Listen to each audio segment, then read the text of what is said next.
to win the race, you have to be in it. Any marathon is going to have a few moments of self-doubt. Definitely excited to run another major or two. I definitely feel like I have good momentum coming off of New York.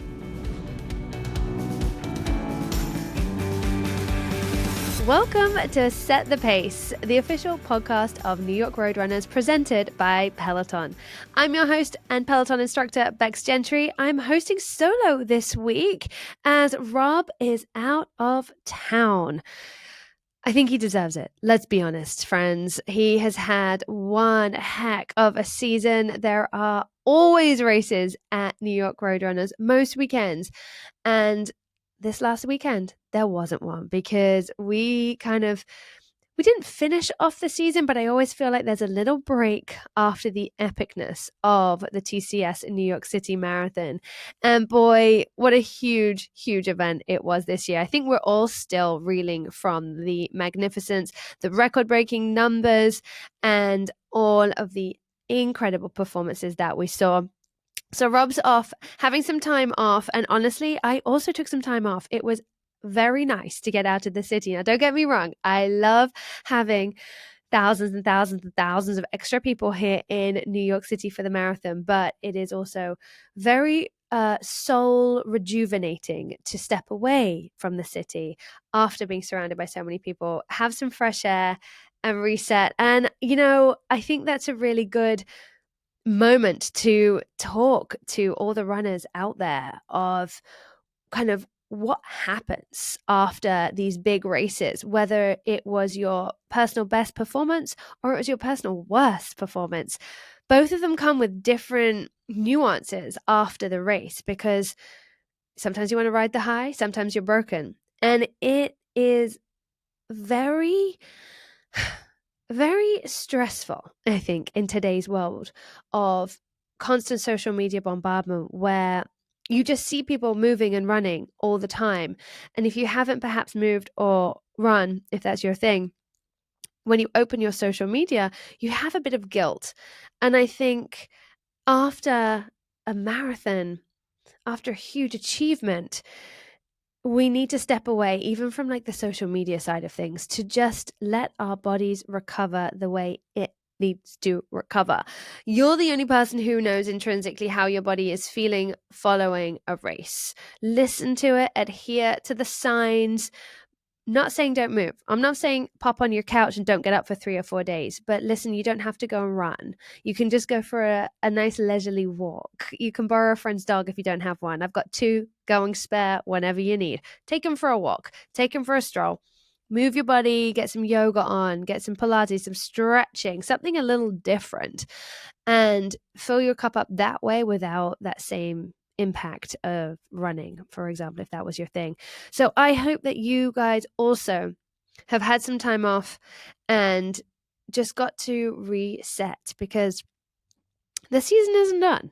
There are definitely still races to go. The weather is about to get colder here in New York. We're having a very, very cold day today, which is just giving us a little insight of what we have ahead. And we all know the want and the desire, the impetus to get out there for miles in the dark, cold winter is pretty low. Good job, there's a Peloton tread you can use if you want one. Just saying, not selling. But it is okay to just, roll with it until whatever race you have next comes up in your schedule. So as we got to celebrate the day of the race, if you're a Set the Pace listener, you will know that just literally a few hours after the 2025 TCS in New York City Marathon, Rob got to interview all of the 4 2025 champions. If you haven't listened to it, go and listen to it. It is a great episode and some nuggets of gold there from our top champs. As soon as Rob's out of town today, I thought I'd go in with my own running fangirl thrill. So you are going to be absolutely ecstatic to know that joining me today on Set the Pace is the top American woman, the top American man, and the top non-binary runner. I have Fiona O'Keeffe, Joel Reichow, and Daniel Matter.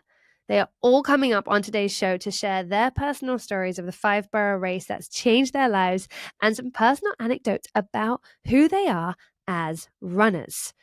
Later on in the show today, well, as we just talked about, a lot of you probably just ran the 2025 TCS New York City Marathon. So now what? That big question mark. Our wonderful Meb is here to give you his best advice on how to handle that post-marathon mental adjustment. All after my interview with Fiona, Joel, and Daniel in the Meb Minute. So stay tuned. Peloton is leveling up. With the launch of their Peloton cross-training series, they're redefining what race training can look like. Personalized cardio and strength that makes it easier than ever to achieve real results.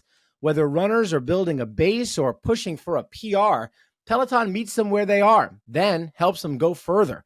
Smarter training, stronger outcomes, all backed by expert instruction and performance insights.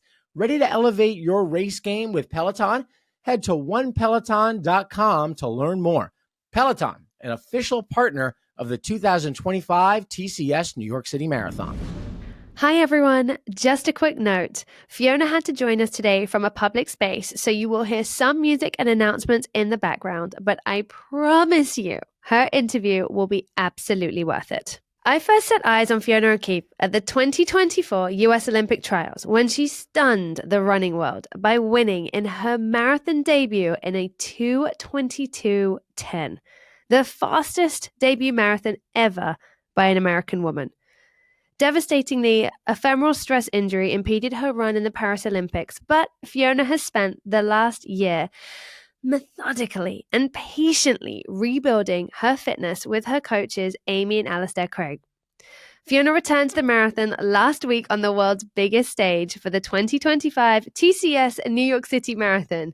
Her astounding 2:22:49 finish at the marathon wasn't just good enough for fourth place overall. It broke the American course record in New York and reaffirmed Fiona's status as a true American marathon star. Fiona, welcome to Set the Pace. Thank you. Thanks for having me. Thanks for being here. I hope that you've had some good recovery ever since that incredible day just over a week ago. Let's wind it back just a little bit to talk about the Olympics and the trials. So your debut marathon, your first one, 2024, the US Olympic trials, was a huge victory on so many levels. What emotions and thoughts were running through your head as you realized you were about to take the win that day? Yeah, it definitely felt pretty surreal. I feel like it didn't sink in until I was coming around that last corner. I took a look over my shoulder and realized that I was going to make the team and I was winning the race. And it was just definitely like an overwhelming amount of excitement at that moment. Absolutely. It was such a hot day. I was there literally at the finish line and watched you come in. And I remember you taking that sneak peek over your shoulder and everyone just being like, like you got this. And it was unreal. Like, I'm sure the stress of winning that, knowing that you've made the team, immediately labeled as like a future megastar in the running world from that moment on. How did you manage expectations with early success? And do you ever wish that you could go back to running without any spotlight on you? Yeah, I guess it definitely did change a lot in terms of the expectations after that race. I do think that in hindsight, I wish I could go back to myself after the trials and kind of just tell myself to take a deep breath and just try not to change too much going into the build up to Paris, because I do think that I maybe let some of that expectation affect me a little bit and get a little carried away with that Paris buildup. So I do wish that I could kind of quiet some of that. At this point, I feel like I've kind of been through it. I think I've learned better how to manage that external noise and just stay in better touch with the reasons why I love to do this sport, and focus on I guess the good things, and all the great people that have supported me to get to where I am now, and try to just focus on that side of things more. Absolutely. That's also sound advice to anyone, really, no matter what your level of running, is to just take a breath. Take a breath and reset and think about longevity rather than perhaps your next big goal. So you went from that massive high, as you said, of your debut marathon, taking the win, to what looked like, and I'm sure was, absolute heartbreak in Paris, having to drop out of the Olympic marathon due to injury. So how then did you manage that mental game of absolute, like, what is happening, like this setback, and like, how are you going to start to be so resilient? Yeah, I guess there were kind of two pieces to that like journey back, in a way. After the Olympics, it was like physically rebuilding, but then also mentally rebuilding, because it's the kind of the biggest stage that there is, and to experience that kind of failure really on that biggest stage is definitely like mentally something to deal with. So I guess I had to do both pieces, and really kind of zoom out and think about what I want out of this sport, like on a longer time scale, and taking that like longer time view was very helpful, and speaking with other people who've had similar experiences on that level was also very helpful. So just knowing that you can go through something really hard, but you're probably not the first one who's gone through it. And also at the end of the day, it is the sport. It's a huge privilege to be able to do it for my job, but it is just running at the end of the day, and there are bigger problems going on in the world. Absolutely. And when it feels like that is the whole world to you, I'm sure it did in a few moments. But here you are today. You've had a mega, comeback is a word, but it's just a journey, right? It's just a process that you had to go on because you love running, and you were going to get yourself back to doing the thing that gives you power for you. So you've spoken publicly about training alongside Vivian Cheriot in Park City leading up to New York. And two things I want to ask you. One, I want to know if you have a specific workout or moment that the two of you did together that stands out.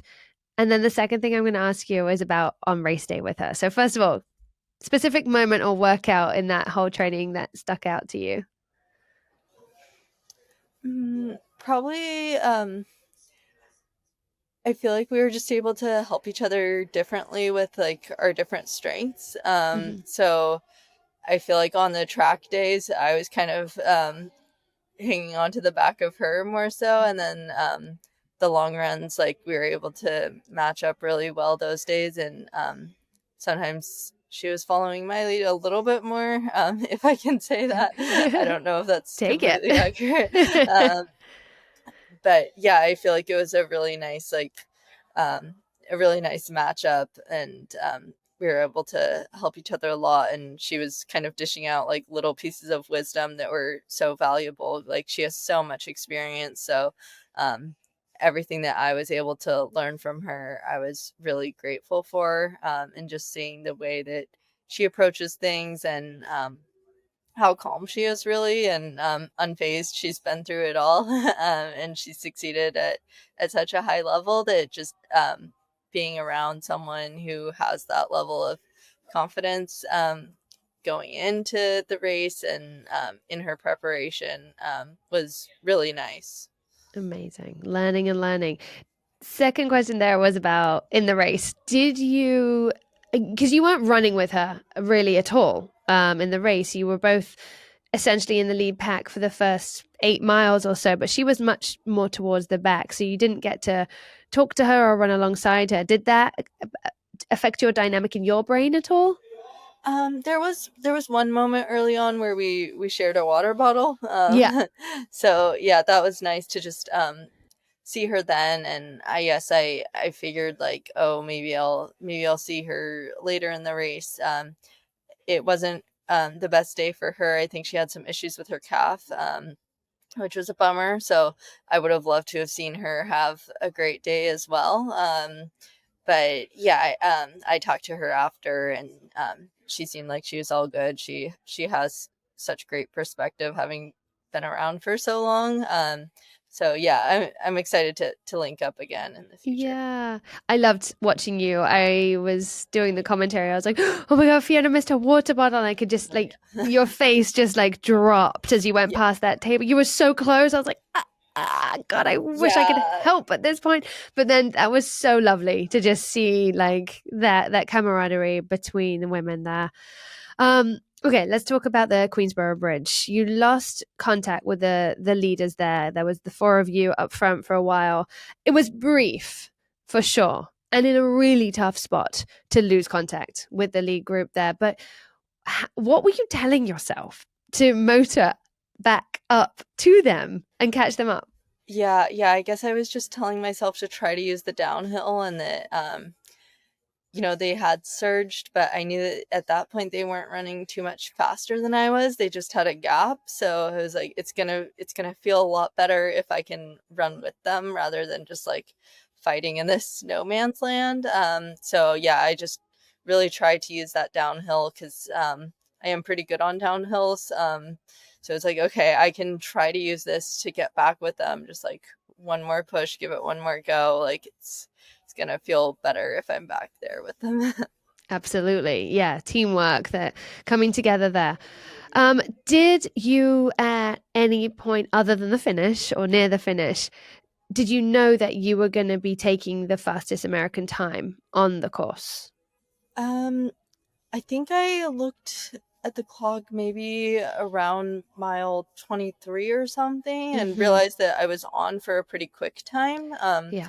Still, I didn't know exactly what it meant at that point because I was just trying to like stay engaged because I was just running by myself then in a tough spot. So yeah, I guess I started thinking about time a little bit there is like, okay, like try to stay on it. But yeah, no, I wasn't really focused on that going into the race. Yeah. Don't want to add that extra pressure. Like there's already pressure. You don't need that extra level.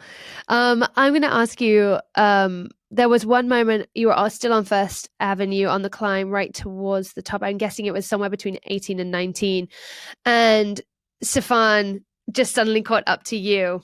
And then was there anything in your mind of like wondering what kind of tactics a runner like Stefan was going to have on that race day?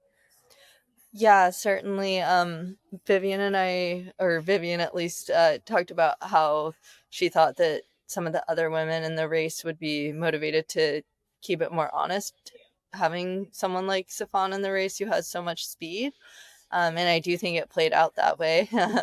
But yeah, I mean, I was definitely not counting her out the whole race. Like I knew she could come back at any moment. She's so fast and so strong that having someone like that in the race, I think definitely pushes everyone to up their game a little bit. Yeah. Oh my gosh. The five of you for that last part of the First Avenue climb. I was like, I don't know what's going to happen here. And I was right with you. Like, I don't see a play, which was awesome. So awesome. Talking about helping each other, there seemed like there was definitely some teamwork between the American women. Whether you're teammates, training partners, or not, it really felt like in this race and in other races. So for you, what is the difference for everyone's race when it's camaraderie versus competition?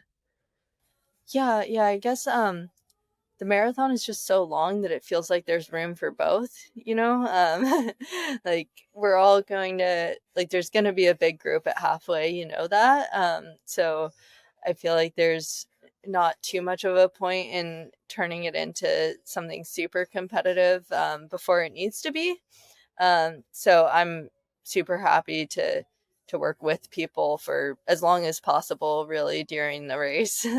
And I think that's something that's really fun and unique about the marathon is that the gun goes off and it's not like a track race where it's immediately like every woman out for herself. It's kind of like, okay, how is this race going to develop, and how are we all going to put this together as a group almost? Yeah, I love that. It's like a train carrying on, somehow getting to that finish line in the astonishing times that you do. Okay, so the marathon is behind us, or at least the TCS New York City Marathon is behind us now. Do you have any challenges on the horizon that are exciting you? Yeah, I need to sit down with my coach and agent and kind of look at the calendar for next year. But I'm definitely excited to run another major too. Probably a spring marathon. But yeah, we'll see. I definitely feel like I have good momentum coming off of New York, so I'm excited about that. But yeah, I do have to be sure to take a beat and reset first. Probably really hard to do at your level. Did you manage to put your feet up and do anything to celebrate or do a different relaxation after the race? Yeah, definitely. I stayed in New York for a couple days with my family and just got to explore the city for fun a little bit, which was really nice. Spent some time over in Brooklyn, which was nice to kind of get out of the really chaotic zone where you stay for the marathon. And then one of my college teammates got married in Rhode Island the very next weekend after. So I just stayed in the Northeast through that. Oh, fun. Okay, that seems like a really good disconnection from training and being in your bubble at home. Yeah, for sure. I love it. Okay, final question is not necessarily about running per se, but you are very passionate about climate change or climate issues. You've met with Congress through Protect Our Winters. So, how do you kind of combine that passion for climate issue and running to kind of enrich each separate entity of your world? Yeah, for sure. I think Protect Our Winners has been like really helpful in finding a way to kind of marry the two in a way. Because I've been able to represent them as well as my main sponsor, Puma, in my races now. And they have this whole athlete alliance that they started out with winter sports, and now they've kind of been building more into other sports, like running. And unfortunately, we have seen more and more races being affected by extreme weather, whether that's heat or, it could be extreme rainfall, whatever it is. So I think that it is something that we'll have to contend with more and more. But also that, as runners, we are always outside in the natural world, whether that's, running through a city or on a trail somewhere. So I think that it's kind of it naturally does connect us to the environment more so, whether we recognize it or not. So I guess I just want to point to that connection and have it just be more like front of mind for all of us out there running. Absolutely. I love that. And it's something that I hope more runners take note of, is that, yes, we're out there. Our connection with nature isn't just about not dropping your fuel packets on the floor. It's about really looking after that world, that beautiful world that we get to run around. Well, thank you for being such a trailblazer in so many things, for being an incredible female athlete who is inspiring so many younger girls out there to follow those dreams and get after those miles, and for protecting the planet. Huge congratulations for your achievements this year. Thank you very much for being on Set the Pace today. Yeah, thanks for having me. In this year's record-breaking TCS New York City Marathon, the non-binary champion came from just across the river. Daniel Mata, a Jersey City resident, may have just discovered running during the pandemic, but they have quickly graduated to major marathons. After finishing second in Chicago's non-binary division last year, Mata signed up for the 2025 TCS New York City Marathon and delivered a phenomenal personal best of 2:41:39 to claim their first marathon victory.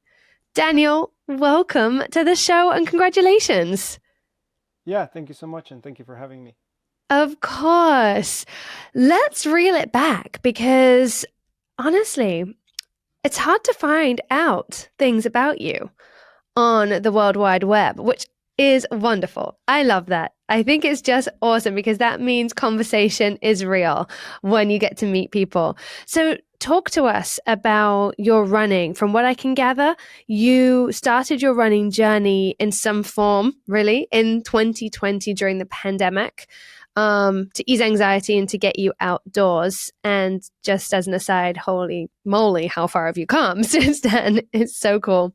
But talk us through those early days of running and how you discovered it was actually something that you were pretty good at. Yeah. So I guess I should say it started a little bit before that. Mm-hmm. In the summer of 2019 or so, I met a friend. His name is David Levine. He actually lives here in New York, or right across the river in New York. But at the time, I had expressed my interest in like trying to run longer distances, not feeling like I could ever run a marathon. I had done like a couple 5Ks and stuff like that growing up, but nothing major. And then around the time, he encouraged me to sign up for a half marathon, where we were both living in Columbus, Ohio at the time. So signed up for that. We did a half marathon together at the end of 2019. So then, of course, when everything shut down in 2020, it was like almost like a natural response for me to just take, all that feeling of not being able to do anything, and just use the outdoors as a space to have some semblance of routine when everything, is feeling like it's never going to go back to normal or whatever. Wow. So as I get it, kind of a strange way to explain it, but I'm sure as you were hoping things would go back to normal in the world, your world of running was never going to go back to what you knew was normal before talking to your friend David and signing up for that half, and then the pandemic just kind of almost tricking you into, oh, here you go. Here's something that you can have a hobby as, which is going to turn into something you're really good at. So what essentially brought you, because you said it was in Ohio before where you started running. Yeah. What brought you to New York/New Jersey? It was a job opportunity. So Great. I got a job opportunity out here. So I relocated. I had a couple friends out in the city already. So I figured it would be a pretty decent, easy transition. Yeah. Still getting used to everything. We only just moved out here in March. So Okay. still getting used to it. But yeah, it was mainly a job thing. Okay, cool. And then so you got into New York and, I've been here 8.5 years or so. The running community here is special. It is something that is, I think, very, very welcoming. It's also very competitive, which brings out the best in most people for sure. So as you started training, you ran Columbus, Boston, and Chicago as the big marathons here.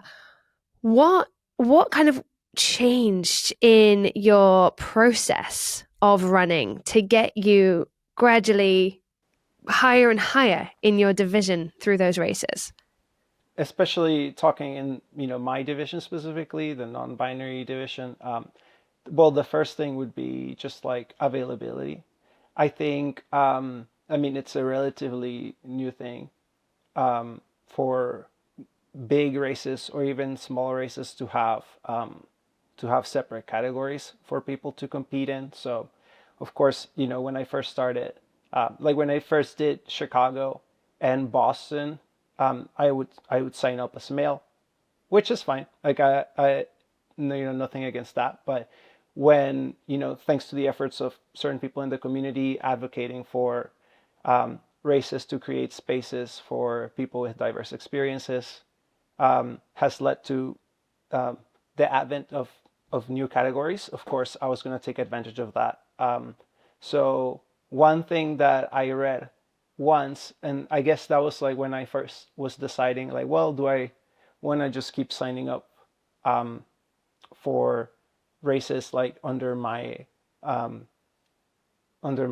assigned sex at birth, or do I want to, try this non-binary category? I read somewhere that to win the race, you have to be in it. So I figured, well, that's kind of a push to be like, well, if I want to compete and race with people like me, then I should just go ahead and sign up. So started doing that for Chicago last year and then New York this year. That's awesome. And do you feel like the community, the non-binary community in running is growing, continuing to grow, let's say, and helping non-binary runners make connections? I would say it still feels like a pretty small community. I mean, just looking at the numbers, when you look at, something like New York, right? Which beyond just being like a big race, it's also potentially a center for people with diverse experiences to, come out and compete and feel safe and sign up. Out of the 59,200 plus runners that participated in this year's race, I think we only had about 136 non-binary finishers. So obviously still a very small category. But I think it's interesting that at least we keep seeing similar faces over and over, which does start to make it feel a little bit like a small community. Like, I believe Jay, who is one of the organizers for, I think, the Pride 4-miler that happens as part of the NYR, they also came in third this year, and they were also in Chicago last year, and they also came in third. So, you start kind of getting a little bit familiar with some of the people that kind of participate in the same circuit. So that's always interesting. Yeah. And hopefully you are all in that mindset that the more you show up, the more regular you come to the races in the non-binary division, that there is probably a generation of runners behind you who are inspired by that, being able to run in a category where they feel safe and seen and represented. So hopefully it's going to continue to grow in exactly the way that, it's slowly in your world right now growing. Let's talk about your race, because I love it when it's a PR. It's a wonderful day to do the PR on a record-breaking day here. Was there a point in the race where you realized to yourself, oh, okay, I think I'm on track to win my division here. Let's just hold on. So I wasn't entirely sure what place I was in, I guess. Also not knowing who all was signed up for the race either ahead of time. And looking back, I think that made sense because like New York, you start in 3 different start lines, right? So I think second and third place both started in the blue start, and I started in pink. So I really didn't have any idea going into the race. But I think it was somewhere around mile 15 going up Queensboro Bridge. I just remember that being, well, first of all, that was one of my favorite parts of the course. I think because I started out, pretty conservative. So by the time the bridge came around, I was like, okay, I'm going to start pushing now. And going up that hill, there were 3 spotters on bikes.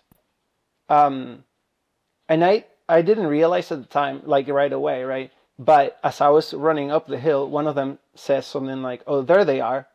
And then he takes off and starts running or biking like right ahead of me or near me for the entirety of the race.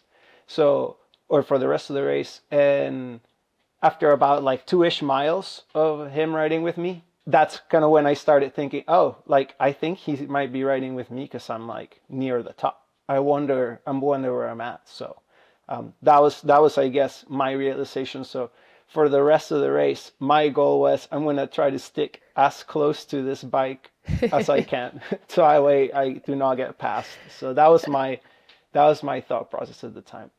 Oh, I love that. You suddenly realize you have a personal escort to Yeah. Central Park West, essentially. It felt Brilliant. like it. Yeah. Yeah, and well deserved. That's such an awesome experience as well. Okay, let's talk about some quick fire questions for running here, just so we can find a bit more about you. Yep. Your running journey. Quick fire question. Your best run. Ever? Yeah. New York City. Yay. Worst. Yeah, it was just so much fun. What was your worst run? Probably any of the 1 mile races I've done. I'm not a Ooh. miler. I'm bad Ooh, at me it. neither. Say, I'd be with you there. Disgusting. Have you got a training disaster that comes to the top of your mind? Oh yeah. One you can talk about? Yeah, for sure. 2 weeks out from Chicago Marathon last year, I was with one of my training partners in Columbus. His name is Josh Behuniak. And his coach at the time had given him a workout. And it was like a pretty big workout. It was like a 22-mile long run, 18 miles over under pace, like goal pace. So we were both shooting to like try to break 2:30 at the time. And neither of us ended up breaking 2:30 at Chicago. But that day, 2 weeks out when we were training on the trails, it was raining. It was raining a ton.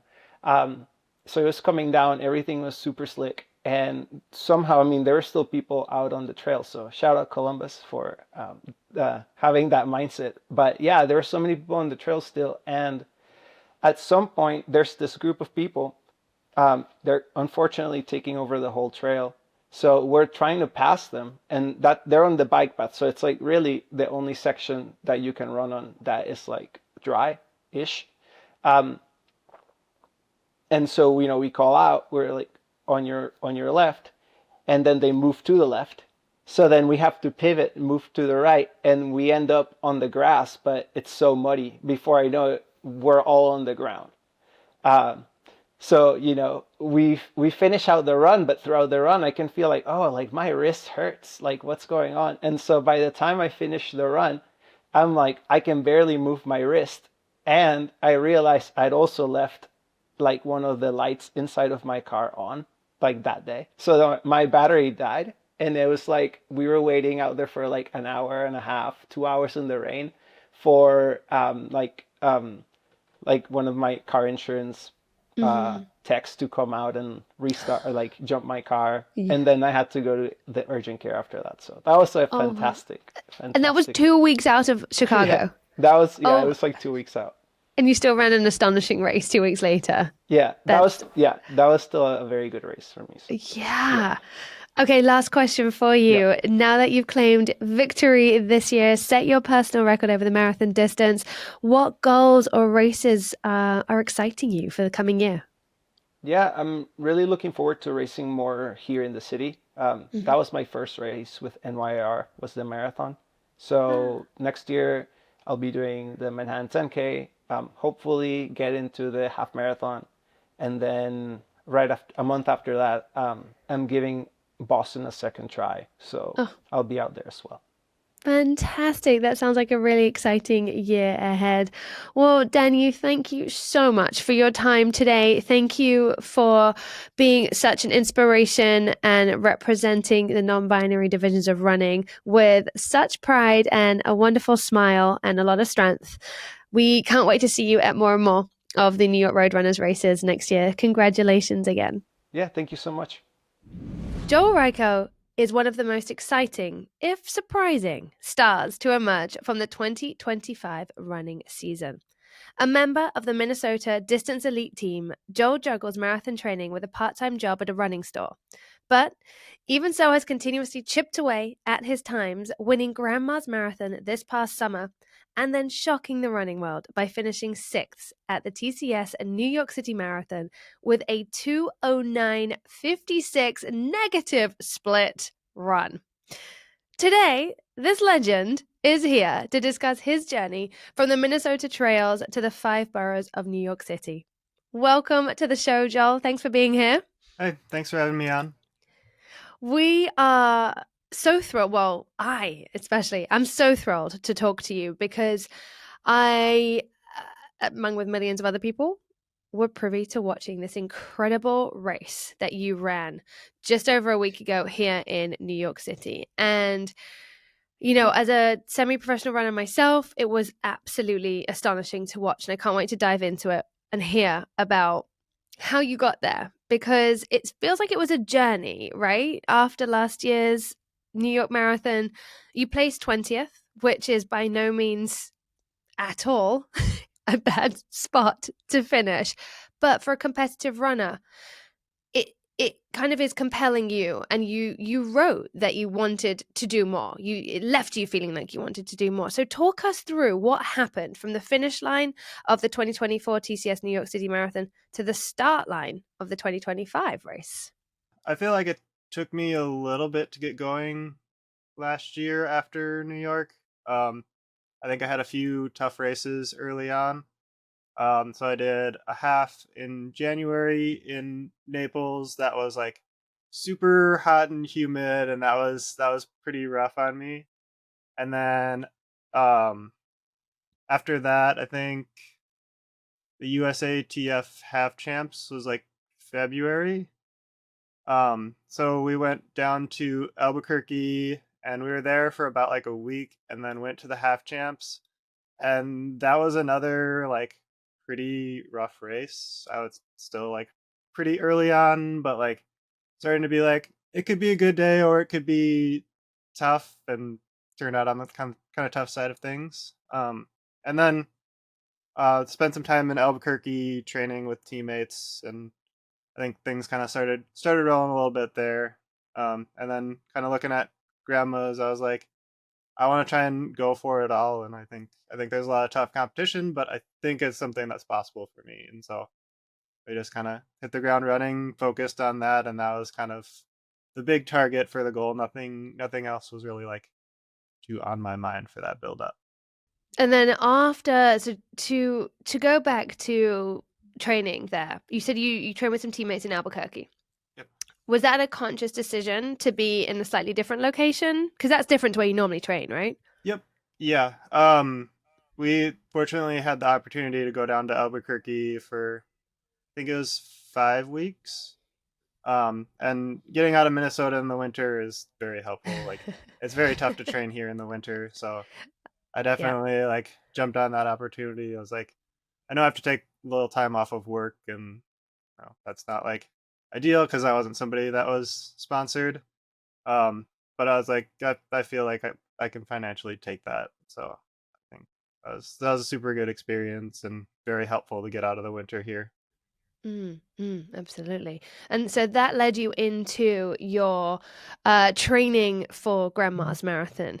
And then so Grandma's is kind of taking you back home, essentially, in a way, right? Yep. Yeah, it's always one I try and do most years. This was the first time I've done the full there, so it was really, really cool to be part of that. But it's home course. If I have the opportunity to come back there, I will. Great. I mean, and it wasn't the best of days there either, weather-wise, because there was a pretty hefty storm that blew through and dumped some rain and wind, and then that dried up and it kind of went quite humid. I'm sure by the time you finished, the humidity hadn't kicked in and the heat too much, but I know for the later finishers in the day, it was quite a roller coaster. So you obviously took first place there. Um, talk about how that felt like after kind of those couple of races starting off the year that weren't so great for you, to feel that first time doing the full, first time taking the win. Like, talk us through how that felt for you from training. Yeah. I've kind of struggled a lot in my early on races. I'm a little bit like peak heavy. It's something I probably need to work on, like being ready to race a little sooner. But that said, it's like knowing that like sometimes you do have bad races early on doesn't mean that the build up's going to be bad. You just need to stick with it. Things will come together eventually.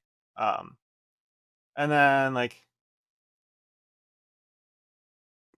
just kind of trusting myself. It was familiar with the second half of the course. It's definitely a nice feeling to be like, okay, I know what to expect here, and kind of know how much to like gauge my effort a little bit as well. So it's kind of nice to be able to have a course that you've seen before.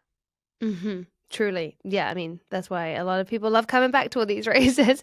Um, so when you finished 20th place for the TCS 2024 New York City Marathon, you obviously, I'm sure, went through a mindset change, and you've acknowledged that you've had to take some risks and you've had to put yourself, as you wrote, in a position to be successful.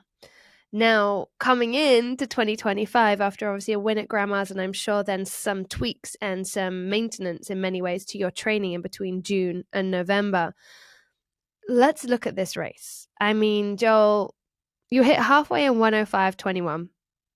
You closed the second half in 104.35. And you just mentioned it's very much about knowing the course, knowing your race when you're out there. So talk to me about that for New York. Like, how did you decide on that solid conservative opening and then just like, bam, Pulaski Bridge, let's hammer it? Like, what was that in your brain? It was kind of experience from last year. I felt like last year I put myself in a bad spot by not going with people and not trusting myself. So this year I was like, I need to do whatever I can to just get myself in it after that bridge. After that you'll be fine, but you need to get yourself in a position around then, because that's about when I figured things would happen. Like usually if it goes out a little slower, it's probably going to break up either like a little bit before Queensboro or kind of right at there. So it's like probably what's going to happen here. Yeah. So you're watching your colleagues, your peers around you as you're out there on the course. Where were you at position-wise at the Pulaski Bridge, the halfway point? I was like sitting last in the pack for pretty much the first half of the race. Mhm. Maybe moved up a couple people on the bridge, but then really like coming down the bridge is where I made it happen. That's kind of where I Coming started. down the Queensboro Bridge. Yep. Amazing. And so you you made the move basically through Thunder Alley and then up on to that First Avenue slog all the way up to the Yep. Bronx. Yeah, it took me a while to like chase that or catch that like chase pack. So I Mm. probably didn't catch them to probably close to like 17 miles. And then I sat behind them for a moment and I was like, I feel like it's settled too much. I feel like I need to take this over and try and reel in the front pack a little bit, keep them in range. Hmm. And what does that decision feel like? How could you see the front pack at that point? Yep, yeah, we could see them. It wasn't a situation where I'm like, oh, I think I can go chase them down. Like it was too far away for me to like really put a surge in and chase them, but I was like, I want to keep them in range.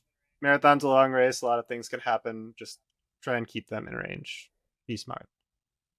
Yeah, absolutely. And I think all of our listeners who are regular runners know that it's much more fun to run with a pack. So essentially that applies to elite runners too.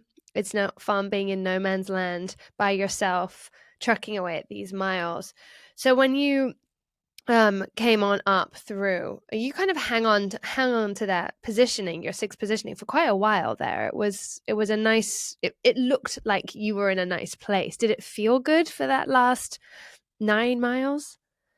Yeah, there's definitely a few moments in any marathon where you're like, oh, okay, we still got a ways to go here. My quads were pretty beat up by like 19ish in.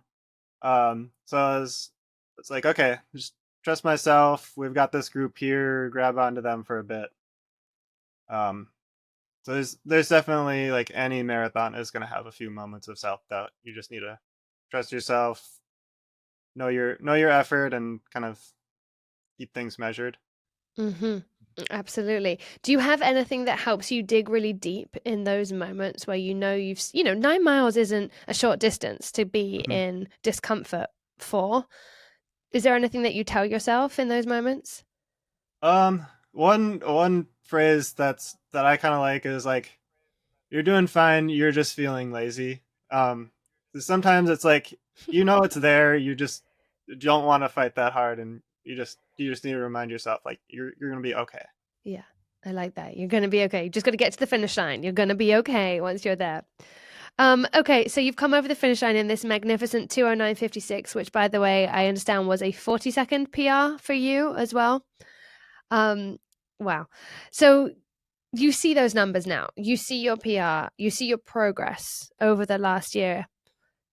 Does this breakthrough kind of race, does it make you change your outlook on your career at all? No, I feel like I always knew like fitness was there. It was just a matter of kind of continually putting things together and making progress. Like it definitely is a nice feeling to like get that PR, get under 210. But I've kind of always got big goals, so doesn't dramatically change things. I still have big goals. I still want to keep pushing forward. So it's still I love still same mindset. Good. We like that, because that's what makes you who you are as well. So after New York, obviously it's such a high profile race. Your social media doubled, if not more, I'm sure. I'm guessing you're starting to receive calls from agents and sponsors. As somebody who has self-described themselves as an introvert in the past, how does it feel now to be somewhat in the spotlight of the running world? Yeah, I mean, it's a lot. It's super cool. I know it's like part of the sport. I would still love going out and competing, even if 0 people knew who I was and I didn't get any attention. But it's helpful. Like brands pay attention to that a lot, so it's important. And like obviously, I appreciate all the support. Like it's super cool to hear. I'm sure you're an inspiration to a lot of people. So you've got, well, we're all, whether we're athletes or not, we've got the 2028 Los Angeles Olympics ahead of us. Are you willing to share any of your goals around that date, or anything that you've got between now and then? I feel like everybody else's goal is to make the team. It's a long ways away. There's going to be a lot of people in the mix, so just kind of slowly trying to chip away at that. Make it seem more and more real.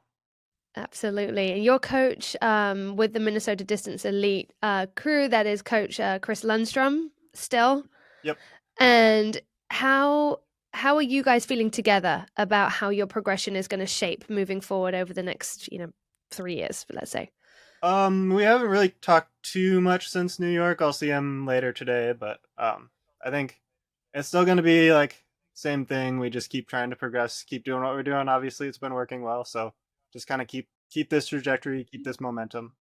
Awesome. This has been so cool to get a little insight into how you just really performed on a huge stage, under a huge spotlight, in an incredible way, getting that textbook negative split marathon. I mean, huge props to you.